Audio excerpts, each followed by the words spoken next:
प्रश्न 5, नीचे दिए गए शब्दों का लिंग बदलकर लिखिए। बच्चों आपको लिंग के बारे में मालूम है, स्त्रीलिंग और पुल्लिंग।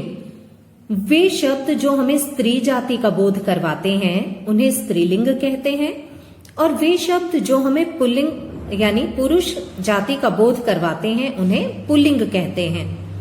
तो आइए देखते हैं, यहाँ पर कुछ शब्द आपको स्त्रीलिंग में दिए गए हैं जिनके आपने पुल्लिंग शब्द बनाने हैं, और जो पुल्लिंग शब्द दिए गए हैं उन्हें आपने किस में बदलना है? स्त्रीलिंग में। पहला है माता। माता एक स्त्रीलिंग है, हम इसे पुल्लिंग में बदलेंगे तो माता का क्या हो जाएगा? पिता। दूसरा है मामा। मामा पुल्लिंग शब्द है तो इसका स्त्रीलिंग शब्द क्या होगा? मामी। तीसरा है मालिक। मालिक भी एक पुल्लिंग शब्द है, जब इसका हम स्त्रीलिंग शब्द बनाएंगे तो बनेगा मालकिन। चौथा है श्रीमान। श्रीमान भी पुल्लिंग शब्द है और इसका स्त्रीलिंग शब्द क्या होगा? श्रीमती। प्रश्न 6, नीचे दिए गए शब्दों के विलोम अर्थ वाले शब्द लिखिए। बच्चों आपने यहाँ विपरीत अर्थ वाले शब्द लिखने हैं। पहला है विष। विष का अर्थ होता है जहर। विष का विपरीत अर्थ वाला शब्द है अमृत। दूसरा है अंधकार। अंधकार अर्थात अंधेरा, तो अंधकार का विपरीत शब्द होता है प्रकाश। तीसरा है साहस। साहस अर्थात हिम्मत, इसका विपरीत शब्द जो है वो है कायरता अर्थात डर के साथ काम करना। तो साहस का विपरीत अर्थ क्या हुआ? कायरता। फिर है हानि। हानि का विपरीत अर्थ है लाभ। अब है प्रश्न 7, नीचे दिए गए शब्दों के वचन बदलकर लिखिए। बच्चों आपको वचन के बारे में तो मालूम ही है। आइए देखते हैं प्रश्न 7 में आपको क्या शब्द दिए गए हैं। पहला है लाठी। लाठी जो है वो एक वचन है, हम इसका क्या बनाएंगे? बहुवचन। तो लाठी का क्या बन जाएगा? लाठियां। लाठी अर्थात एक लाठी और लाठियां बहुत सारी लाठियां। बच्चों अब आप यहाँ ध्यान से देखेंगे कि लाठी के ठ में बड़ी ई की मात्रा का प्रयोग किया गया है, लेकिन जब आप इसे एक वचन से बहुवचन में बदलेंगे तो जो अंत वाली मात्रा है वो किस में बदल जाएगी? यहाँ देखिए अंत वाले अक्षर में बड़ी ई की मात्रा है, तो जब आप बहुवचन बनाएंगे तो इस मात्रा को छोटी ई की मात्रा में बदल देंगे। यहाँ लाठियां में देखिए कि ठ में कौन सी मात्रा का प्रयोग किया गया? छोटी ई की। ये बड़ी ई की मात्रा अब किस में बदल गई? छोटी ई में। लेकिन आपने मात्रा वही बदलनी है जो अंत में है, बीच वाली मात्रा नहीं बदलेंगे आप। कौन सी मात्रा बदलेंगे? अंत वाली। तो लाठी का बहुवचन क्या हो गया? लाठियां। दूसरा है तैयारी। तैयारी में भी अंत में देखिए बड़ी ई की मात्रा है, तो जब हम बहुवचन बनाएंगे तो ये किस में बदल जाएगी? छोटी ई में। और तैयारी का बहुवचन बन गया तैयारियां। र में देखिए छोटी ई की मात्रा हो गई। तीसरा है रस्सी। रस्सी एक वचन है, इसका बहुवचन होगा रस्सियां। फिर है लड़की। लड़की का बहुवचन लड़कियां। लड़की मतलब एक लड़की, और बहुत सारी लड़कियों के लिए हम क्या लिखेंगे? लड़कियां।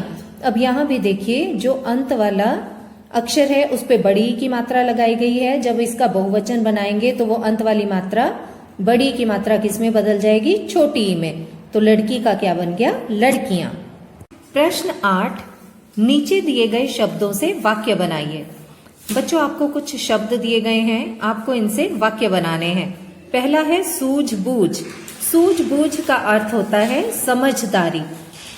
वाक्य बनाया गया है, हमें सूझबूझ से काम करना चाहिए। आप अपने हिसाब से अपनी मर्जी से वाक्य बनाकर लिखेंगे तो ज्यादा अच्छा रहेगा। अगर ये मेरा बनाया गया वाक्य भी लिखना चाहते हैं तो वो भी ठीक है, लेकिन अपनी मर्जी से वाक्य बनाकर लिखेंगे तो ज्यादा अच्छा होगा। दूसरा है प्रतिदिन। प्रतिदिन का अर्थ होता है हर रोज। मैं प्रतिदिन पढ़ाई करता हूँ, यानी मैं हर रोज पढ़ाई करता हूँ। तो यहाँ पर प्रतिदिन का ये वाक्य बनाया गया है, मैं प्रतिदिन पढ़ाई करता हूँ। तीसरा है ध्यान। ध्यान होता है बच्चों ख्याल रखना। मैं अपने दादा दादी का ध्यान रखता हूँ। तो ये थे आपके वाक्य, आप अपनी मर्जी से भी वाक्य बनाकर लिख सकते हैं। प्रश्न 9, नीचे दिए गए 2 वाक्यों को मिलाकर एक वाक्य बनाइए। बच्चों आपको 2 वाक्य दिए गए हैं, इन दोनों वाक्यों को आपने क्या करना है? मिलाना है और इन दोनों वाक्यों का एक वाक्य बनाना है।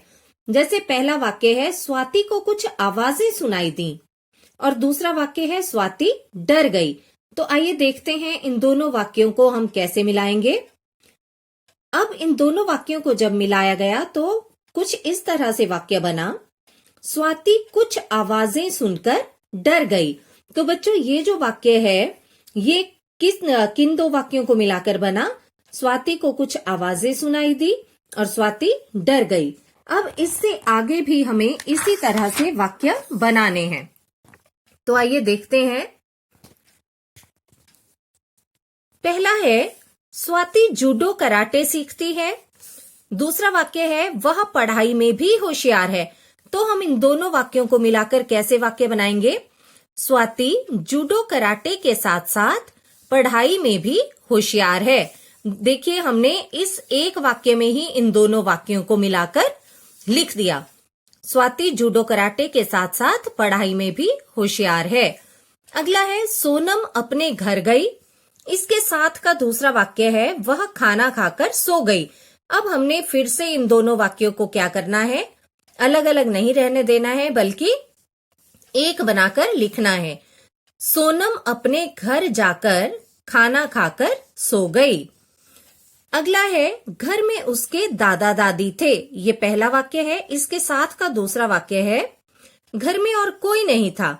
तो वाक्य क्या बनेगा? घर में उसके दादा दादी के अलावा और कोई नहीं था। तो बच्चों इस तरह से हम दो वाक्यों को मिलाकर उन्हें एक ही वाक्य का रूप दे सकते हैं।